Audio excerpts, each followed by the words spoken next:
중국의 지도자이자 국가 주석의 이름인 시진핑. 전세계 웬만한 사람들은 다 알고 있을 이름일 겁니다. 한때 중국 사람들에게 매우 친근한 별명인 시따따라 불리며 엄청난 지지를 받기도 했지만 최근 우한에서 터진 신종 코로나 바이러스의 여파로 그 어느 때보다 엄청난 정치적 압박을 받고 있습니다. 안녕하세요, 라이프의 눈입니다. 이번 영상에서는 중국 시진핑 주석이 겪고 있는 위기에 대해서 알아보겠습니다.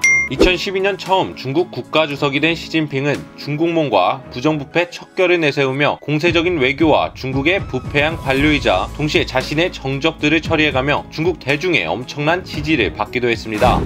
이런 시진핑의 인기는 2014년에도 계속됐습니다. 2014년 시진핑의 부인이자 중국의 퍼스트레이디인 펑류위안이 젊은 날 시진핑이 별그대 주인공으로 출연한 한국의 배우 김수영과 닮았다고 하며 화제를 낳기도 했는데요. 이를 두고 중국의 인스타그램, 페이스북쯤 되는 웨이보에서는 시진핑이 더 잘생겼다고 하며 시진핑을 치켜세울 정도였습니다. 개인적으로 느끼기엔 그렇게 닮은 것 같지는 않습니다. 어쨌든 2018년 자신의 정적들을 정리하고 임기의 전반전을 마친 시진핑은 그의 전전때 지도자인 장쩌민의 세력과 그의 전때 지도자인 후진타오의 색을 지우고 자신만의 세력인 시파이를 구축하면서 그 위세가 절정에 달했습니다. 이런 그의 자신감을 보여줬던 것이 67세 이상은 관직에 남고 68세 이상은 은퇴한다는 칠상파라의 규칙을 깨고 당시 68세가 넘은 자신의 최측근 왕치산을 복귀시킨 것과 국가 주석 임기 제한 철폐를 통해 40년 전 마오쩌둥의 대약진과 문화대혁명을 수습한 덩샤오핑이 설계한 2기 연임 제도를 끝낸 것이었습니다. 이로써 시진핑은 절대 권좌에 앉는 것처럼 보였습니다.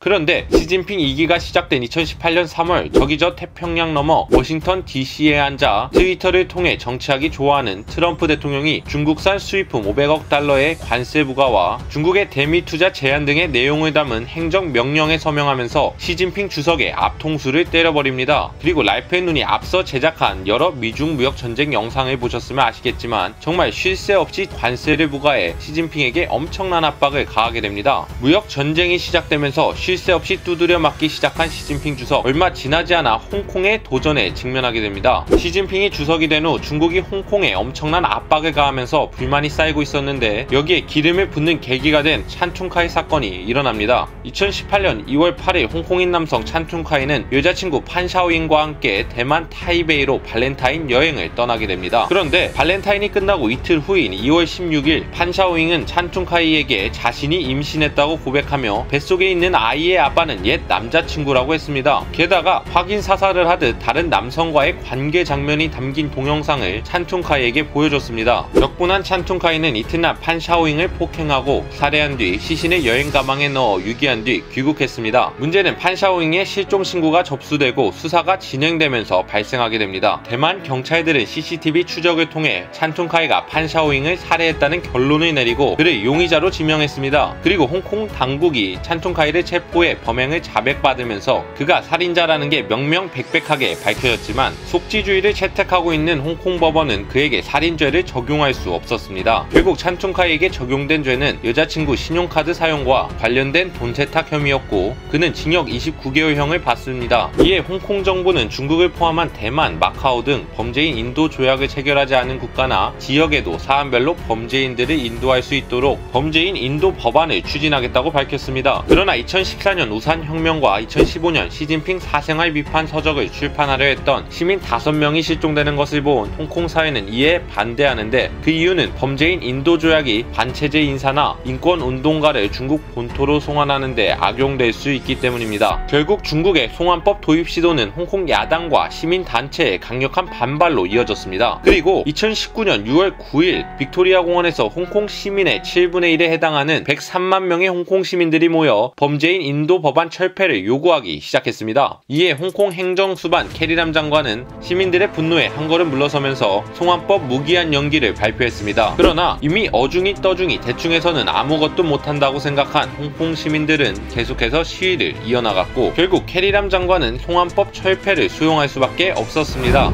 그러나 홍콩 시위대는 송환법 철폐 외에도 경찰의 강경 진압에 관한 독립적인 조사, 시위대 폭도 규정 철회, 체포된 시위대의 조건 없는 석방 및 불기소, 행정장관 직선제를 요구하며 시위를 계속했습니다.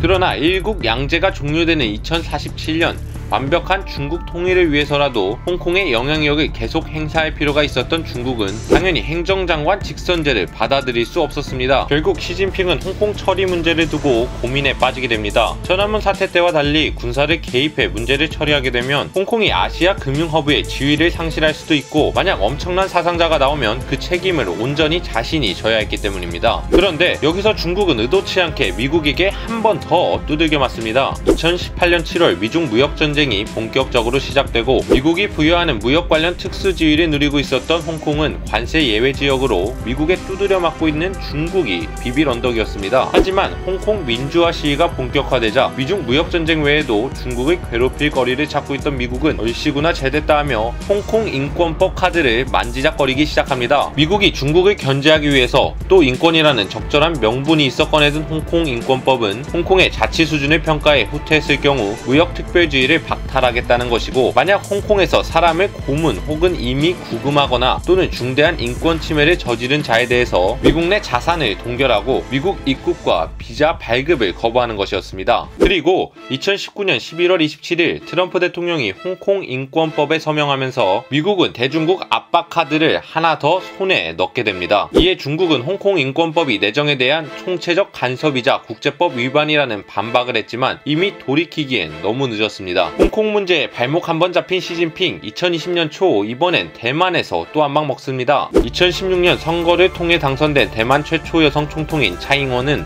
타이완 본토화 운동, 사회 정의 수호 등을 주장하는 반중국 성향의 총통입니다. 이런 그녀의 집권은 쉽지 않았는데요. 반중국 성향에 따라 시행한 탈중국화 정책은 대중의 반감을 샀고, 여기에 경제성장 부진이 겹치면서 2018년 11월에 있었던 지방선거에서 신중국 성향의 중국 국민당에 참패했습니다. 그리고 이런 기조는 이어져 2019년 5월에 있었던 여론조사에서 신중국 성향의 후보인 한국의 대만 가오슝 시장에게 9.3%나 뒤처지며 재선이 어려워 보였습니다. 그런데 홍콩 시위가 일어나고 중국의 강경한 대응이 이어지자 대만 사람들은 중국의 일국 양제 제도를 의심의 눈으로 바라보기 시작하였고, 이런 분위기는 차잉원의 지지율 상승으로 이어졌습니다. 결국 차잉원은 2020년 1월 11일 한국의 가오슝 시장을 264만 표 차이로 이기면서 재선에 성공하게 됩니다. 중국과 시진핑은 누구보다 차잉원의 재선에 반대했지만 역설적이게 강경한 홍콩 시위 진압으로 차잉원 당선의 1등 공신이 된 것입니다. 미중 무역전쟁, 홍콩 시위, 대만 차잉원 총통 당선, 3콤보 뒤에 시진핑에게 찾아온 진짜 도전은 코로나 바이러스였습니다. 우한시에 위치한 화난 수산물 도매 시장에서 최초 발생했다고 추정되는 코로나 바이러스는 12월 10일 최초 감염이 이뤄진 것으로 추정되고 있지만 그 존재가 처음 세상에 드러난 것은 2019년 12월 31일 우한시 위생건강위원회가 원인 불명의 폐렴 환자 27명이 발생해 격리치료 중이라고 발표하면서입니다. 그리고 2020년 1월 7일 이 문제를 인지한 중국의 시진핑 주석은 정치국 상무위 회의에서 코로나 바이러스를 다뤘습니다. 문제는 그가 한 발언이었습니다. 시진핑은 코로나 바이러스 예방 조치에 주의를 기울이되 지나치게 공포를 조성해 다가오는 춘절 분위기에는 영향을 주지 말라고 한 것입니다. 중앙으로 모든 권력이 집중된 상황에서 시진핑 주석의 발언은 절대적이었고, 우한시는 이미 문제가 발생했음에도 불구하고 제대로 대응을 하지 않은 채 1월 19일 4만 명이나 참여한 초대형 춘절 행사인 만가연을 우한에서 그대로 열었습니다. 그런데 만가연이 열린 하루 뒤인 1월 20일 291명이었던 확진자는 1월 21일 440명으로 늘었고, 1월 24일 처음 1000명을 넘은 확진자가 불과 일주일 만인 1월 31일 10,000명을 넘었습니다. 그리고 그 수가 계속해서 증가했습니다. 문제는 역대 중국 지도자들은 국가적 재난이 발생하면 현장으로 달려가서 지도를 해왔는데 시진핑 주석은 방역 현장에 나타나지 않고 있었다는 것입니다. 실제로 코로나 바이러스 대응을 위해 만든 집단인 신형 코로나 바이러스로 인한 폐렴 문제에 대한 영도 소조의 조장은 시진핑이 아닌 중국의 2인자 리커창으로 임명되었고, 리커창이 시진핑 대신 1월 말 우한에 방문했습니다. 그리고 일각에서는 이런 시진핑의 행보가 리커창에게 코로나 바이러스에 대한 책임을 지우기 위한 것이 아니냐는 분석이 나왔습니다. 어쨌든 신종 코로나 바이러스가 확산되고 있음에도 불구하고 저기 저 천안문 서쪽에 중나라에 방콕하고 있는 시진핑에 대한 비판은 날이 갈수록 심해졌습니다. 결국 사건이 발생한 지 한참이 지난 2월 10일이 되어서야 시진핑은 베이징 디탄병원을 방문해 상황을 점검하면서 모습을 드러냈습니다. 당연한 얘기지만 시진핑이 베이징에 있는 병원을 방문했다고 코로나 바이러스가 멈추는 것은 아니었습니다. 결국 중국 지도부는 시간이 흐를수록 심해지는 코로나 바이러스 때문에 중국 최대 정치 행사인 정치협상회의와 전국 인민대표자 회의를 연기하게 되었습니다. 이는 덩샤오핑의 개혁개방 정책이 처음 시행되었던 1978년 이후 처음 있는 일입니다. 그만큼 이번